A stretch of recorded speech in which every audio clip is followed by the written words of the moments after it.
কঠিন ফাঁদে পড়লো নতুন ভাবে তারেক রহমানের পলিটিক্যাল ক্যারিয়ার। এই ফাঁদ থেকে বের হওয়া তার পক্ষে সম্ভব নয়।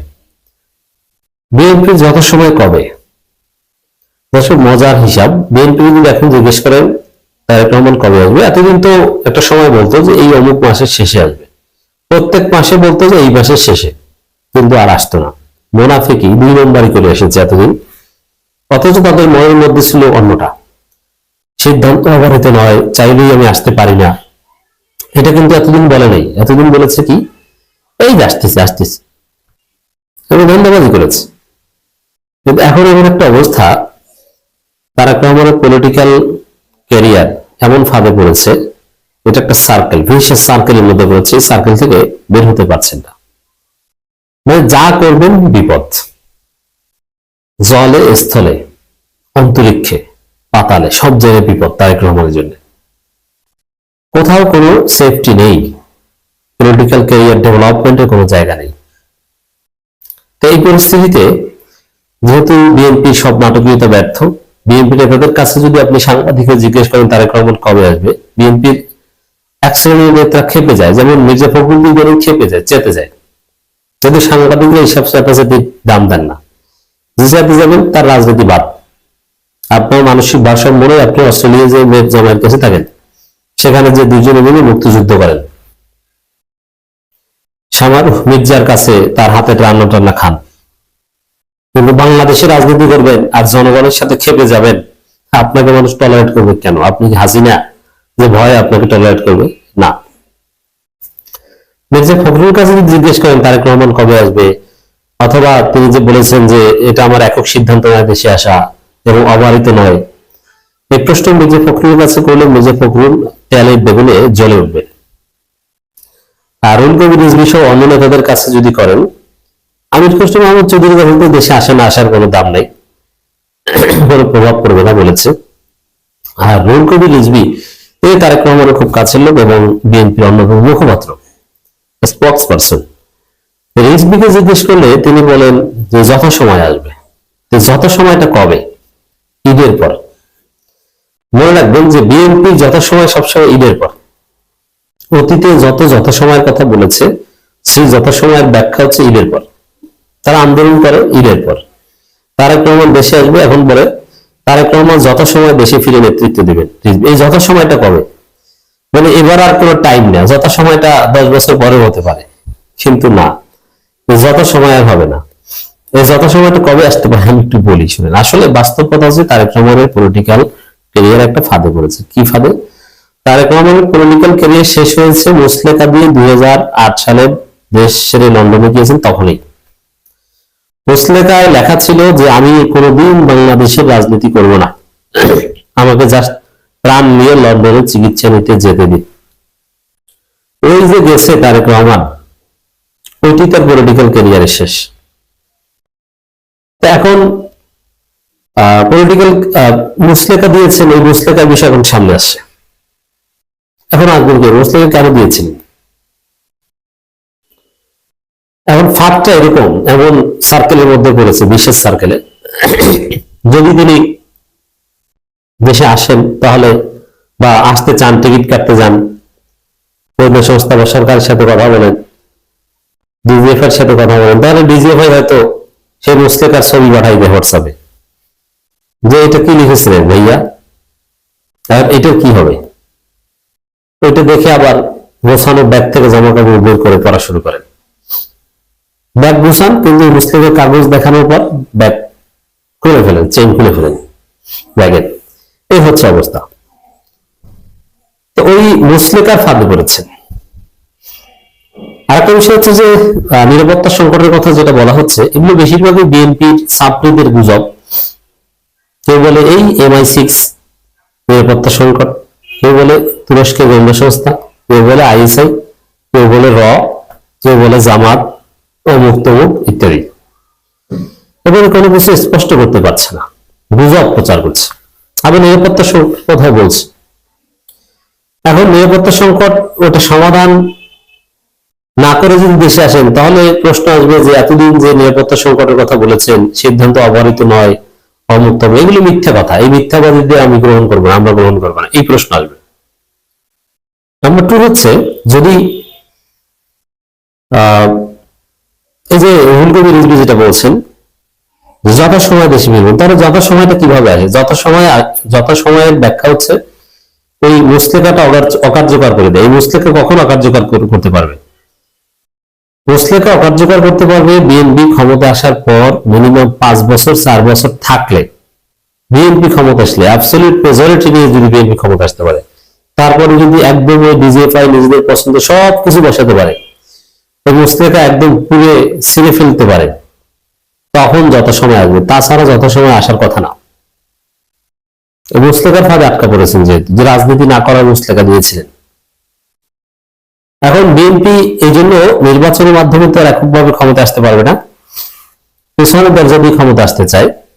পেছনের দরজা দিয়ে ক্ষমতা এসে বিএনপি একটা প্রশাসনিক কু করে ক্ষমতা আসতে চায়। প্রশাসনিক কু, বিএনপির দুইটা প্ল্যান, একটা হচ্ছে ভোট কেন্দ্র দখল করে ক্ষমতা আসে, আর একটা হচ্ছে প্রশাসনিক কু। এই দুইটা বিষয় আবার জামাতের আমির চরমনাই পীর সাহেব এরা জানতে পেরেছে। এ কারণে তারা প্রশাসনিক কুর বিরুদ্ধে বলছে এবং ভোট ডাকাতির চেষ্টা, কেন্দ্র দখল চেষ্টার বিরুদ্ধে জোরালো ভাবে বলছে। আমির জামাত স্পষ্ট করে বলেছেন কোন প্রশাসনিক কু সফলতা দেওয়া হবে না। তো প্রশাসনিক কুয়ের চেষ্টা করছে বিএনপি। তাই প্রশাসনিক কু করে বা দখল করে যদি একটা ফেসিবাদ কায়েম করতে পারে হাসিনার মতো, তাহলে সবকিছু সাজিয়ে এই মুসলেখা খেয়ে দেওয়া যায়। মুসলেখার কাগজপত্র যদি একদম পুড়িয়ে দিতে পারে, সব ডকুমেন্ট যদি নাই করে দিতে পারে, ধামাচাপা দিতে পারে, সবাইকে যদি ম্যানেজ করতে পারে, তখন বলতে পারবে যে না, আমাদের যথাসময় এসেছে, এখন তারেক রহমান আসতে পারে। এছাড়া বিএনপি যথাসময় শীঘ্র আসবে বলে মনে হচ্ছে না। যথাসময় ব্যাখ্যা ওইটাই, যথাসময় এত তাড়াতাড়ি আসবে না। অর্থাৎ বিএনপির যথাসময় কবে আসবে বুঝতে পারছেন? আবার এই যে নিরাপত্তা সংকটের কথা যেটা বলছে তারা, ওইটাকে যদি আমরা ধরি, মুসলেখাটা যদি বাদ দিই, তাহলে ওই নিরাপত্তা সংকট দূর করতে হলে তো বিএনপিকে ক্ষমতা আসতে হবে। ক্ষমতা এসে সবকিছু স্টেবল করবে, তারপরে বলা যাবে যে না, নিরাপত্তা সংকট দূর হয়েছে, এবার যথাসময় এসেছে। তারেক রহমান দেশে ফেরা যথাসময় দিল্লি দূর। আর আবেগী হয়ে যদি আগামী শুক্রবার চলে আসেন, দ্যাট উড বি ডিফারেন্ট। সেটা জনগণের চাপে পড়ে হয়তো বা মানসিকভাবে অস্থির হয়ে আসতে পারে। কিন্তু বিএনপি যে ধারা রাজনীতি করতো, তাতে তাদের যথাসময় আসতে অনেক দেরি আছে। বিএনপি সিনিয়র যুগ্ম মহাসচিব রুহুল কবির রিজভী বলেছেন তারেক রহমান দূরে থেকে দেশের মানুষের কাছে রয়েছেন, তিনি যথাসময় দেশে ফিরে নেতৃত্ব দেবেন। তিনি যখন মনে করবেন, যখনই দেশে আসবেন, এতে কোনো বাধা হবে না। এগুলো ফাও কথা। তাহলে তারেক রহমান নিজেই কেন বলছেন যে দেশে আসা আমার একক সিদ্ধান্ত নয় এবং অবারিত নয়, আর দূরে থেকেও দেশের মানুষের কাছে আছেন, এইটা হচ্ছে আপনাদের সান্ত্বনার একমাত্র জায়গা। ওইটা বলেন যে দূরে থেকেও কাছে আসেন। গ্লোবালাইজেশন, তথ্য প্রযুক্তি এবং আরো নানান প্রযুক্তি বের হয়েছে না, চুমু দিলে আপনি ফিল করতে পারবেন। ভার্চুয়াল কিস, এর এক ধরনের সেন্সর থাকে, মনে হবে যেন মানে ভার্চুয়াল রিয়ালিটির মতো, বাস্তব না কিন্তু বাস্তবের মতো মনে হবে। তো ভার্চুয়াল রিয়ালিটির মাধ্যমে আপনারা রাজনীতি করতে পারেন। যারা তথ্য প্রযুক্তি বুঝেন তারা ভার্চুয়াল রিয়ালিটি শব্দটা বোঝেন, যে প্রযুক্তির মাধ্যমে 3D 4D প্রযুক্তির মাধ্যমে আপনাকে এমন একটা ফিল দেওয়া হবে as if this is real। যেমন আপনি সিনেমা দেখবেন, ভার্চুয়াল রিয়ালিটি, আপনাকে হেলমেট জ্যাকেট পরিয়ে দেওয়া হবে, সিনেমার মধ্যে দেখবেন বৃষ্টি নামছে, সত্যি সত্যি আপনার গায়ে বৃষ্টি পড়ছে, এরকম ফিলিংস। মারামারি করছে, আপনার গায়ের উপর পড়ছে, এরকম ফিলিংস। আপনি কিছুটা ব্যথাও পাবেন। তো এইটাকে কিন্তু আসলে তো বৃষ্টি নামছে না, আপনি তো একটা জ্যাকেট পরে হেলমেট পরে বসে আছেন। এটা বিএনপি রাজনীতি এখন এরকম। সব জল্পনা কল্পনা, সন্দেহ সংশয়ের অবসান ঘটিয়ে জনগণের চাপে, পিনাকি ভট্টাচার্যদের চাপে, আমাদের চাপে তারেক রহমান কি ঐতিহাসিক ভুল সিদ্ধান্ত নিতে যাচ্ছেন? দর্শক, এই ভুল সিদ্ধান্ত হচ্ছে তারেক রহমান কি দেশে আসতে যাচ্ছেন?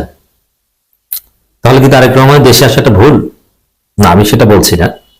তারেক রহমান এখন এমন ফান্দে পড়েছেন, দেশে আসলো বিপদ, না আসলো বিপদ।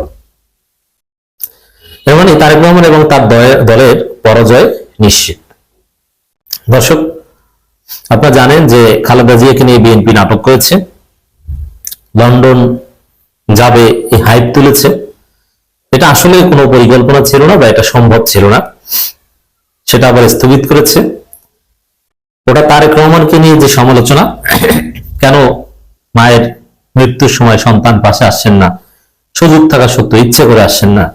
যখন জনমনে এই প্রশ্ন জেগেছে, তখন তারেক রহমানকে নিয়ে বিতর্ক ধামাচাপা দিতে বিএনপির পরিকল্পনা ছিল যে খালেদা জিয়াকে নিয়ে লন্ডন যাওয়া হচ্ছে এবং জুবাইদা রহমান এসেছে। তারেক রহমানকে সমালোচনার বাইরে রাখতে এই ঘটনা। শেষ পর্যন্ত খালেদা জিয়াকে বিদেশ নেওয়া হচ্ছে না, লন্ডন নেওয়া হচ্ছে না। তার আগেই ঘোষণা,